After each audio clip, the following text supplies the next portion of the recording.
is up, Chiefs Kingdom? Happy Monday. I'm Hayley Lewis, and this is Chiefs News Daily. It's a little different today. We are on the road. What we thought was just going to be another day turned into some breaking news. We got Butker here to stay.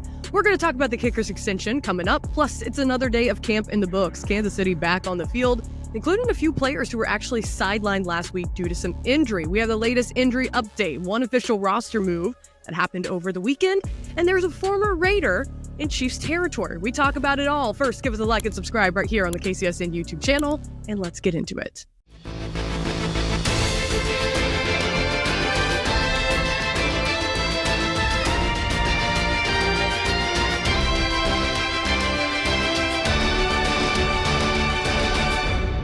All right, Monday afternoon, the news broke. Kicker Harrison Butker is locked in Kansas City through 2028. ESPN's Adam Schefter tweeting out, quote, "A new deal in KC. Chiefs are signing standout kicker Harrison Butker to a 4-year, $25.6 million extension that includes $17.75 million guaranteed per sources." Now, the deal ties Butker to Kansas City through the 2028 season.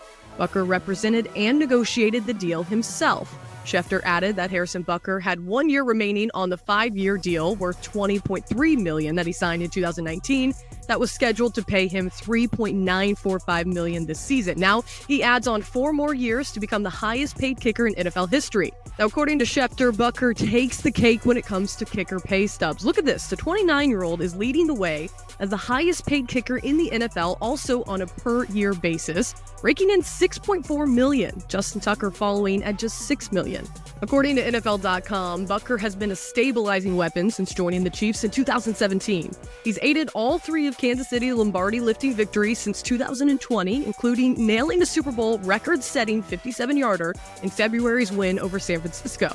Now, in 7 seasons with the Chiefs, Butker has made 89.1% of his field goal attempts and 94.5% of his point-after tries. His career long of 62 yards came in 2022. In 19 postseason games, he's hit 88.9% of his 36 field goal attempts and 95.4% of his 65 PATs. All right, well, it was day 13 of Chiefs training camp, wrapping up this morning in St. Joseph at Missouri Western State University. The pads back on as the boys got back on the field, getting ready to work. Now, over the weekend, the team did have Saturday off, so we're going to catch you up not only on the camp headlines coming out today, but those that came out yesterday. So Sunday, it was just a 10-10-10 practice. That just means 10 plays on all 3 units. So it was a lighter day without full pads. 4 injured players returned to the field. Offensive tackle Wanye Morris, who is nursing a shoulder injury. Quarterback Najee Johnson, who has been sidelined with a hamstring injury. Safety Deion Bush, who injured his ankle last week. And wide receiver Justin Watson, who hasn't practiced since July 24th with a foot injury, all worked in some kind of capacity. Now, cornerback Jalen Watson took off his yellow no-contact jersey for Sunday's practice, which he did wear on Friday. In addition, on Sunday, 3 players were present, but they didn't work. Wide receiver Kadarius Toney, linebacker Nick Bolton, and cornerback Kelvin Joseph. Now, Bolton and Toney got banged up midweek last week, Bolton dealing with an elbow injury while Toney is suffering from an ankle injury. Joseph was held out on the field last week during the later time of the week with a hamstring injury. One player who was not in attendance, that's wide receiver Jaron Hyatt. Now, the team did give clarification after practice on Sunday that Hyatt is dealing with a shoulder injury.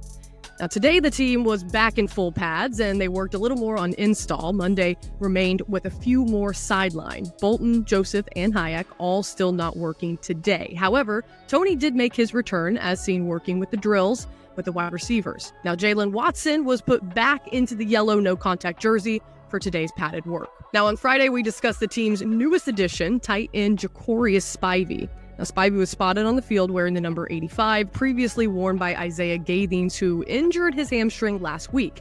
Kansas City officially waived Gathings on an injury waiver Friday afternoon. This is per Matt Derrick of ChiefsDigest.com.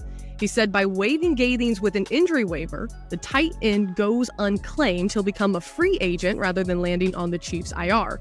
In a corresponding move, Kansas City officially then signed Spivey. With all of that, we're going to check in with our own Tucker Franklin, who brings us the latest from Missouri Western State University. Only a couple more practices before the boys get to hit guys in other jerseys out here at Chiefs training camp up at Missouri Western. I'm Tucker Franklin giving you the highlights on what you need to know from today's practice, and let's dive right into it. Let's start with this little chippiness from practice today. An interesting sequence going on here. Rashee Rice catches a ball. He then throws it at a defensive player. Drew Tranquill comes to the defense. he gets pretty heated. Patrick Mahomes holds him back. The guys getting after it. The guys are ready to hit some other people in a different color jersey. Next, let's head over to one-on-ones. You guys know that I love the one-on-one session.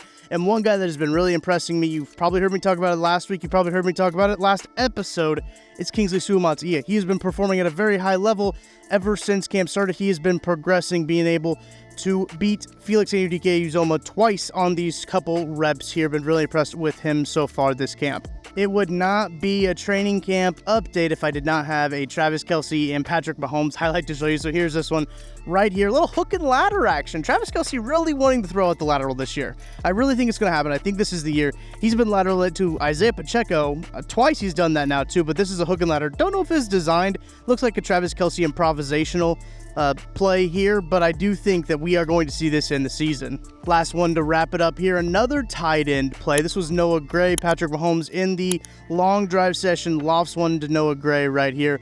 Really good play from him. All right, that's going to do it for me up here in St. Joe. Appreciate you guys hanging out. Make sure to smash that like, hit that subscribe, and turn the notification bell on so you do not miss a single post from us here at KC Sports Network. Also follow us on Twitter at KC Sports Network. You can get these live highlights as they happen from practice. I'll be up here again tomorrow before the boys are off on Thursday and Friday to go to Jacksonville to take on those Jaguars. Haley, let's send it back to you. All right, thank you, Tuck. The Chiefs have 6 more public practices before camp concludes on August 15th. 5 are actually going to be open to the general public, while 1 is just held only for Chiefs season ticket members. Now, the Chiefs' first preseason game, it's actually coming up next weekend. It's a week from today. It's on August 10th. Kansas City hitting the road for Jacksonville. Kickoff against the Jags is set for 6 p.m. Central Time.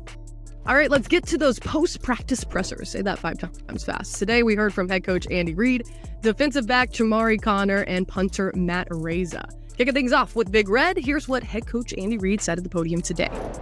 Yeah, we tell the guys, make it as hard as you can on us when it comes to that time. Not everybody's going to make the team, but make it tough on us. And so they've got time to do that. With this schedule, that's one of the benefits. They have time to do that. Show us what you got. So, and they will be tough cuts. Jack knows every position, every linebacker position. Probably knows every position, but he knows every position. Smart, athletic, and is a good commander out there. He gets everybody lined up, and you feel very secure with him in there. Well, there is a former Raider who has been spotted on the practice field. Jon Gruden, for the 2nd straight Chiefs practice, has been wearing the red and the gold. The former Las Vegas head coach left the sidelines for the broadcast booth back in 2021 when an investigation into the then Washington football team revealed emails sent between Gruden and the then general manager Bruce Allen. Now, Gruden has since been attempting to sue the NFL and Roger Goodell for leaking the emails. According to Pro Football Talk, Gruden and Reid have known each other for decades, having both worked with the Packers offensive staff from 1992 until 1994. Well, he loves football. So, he and I go way back, 30 years, so we've known each other a long time.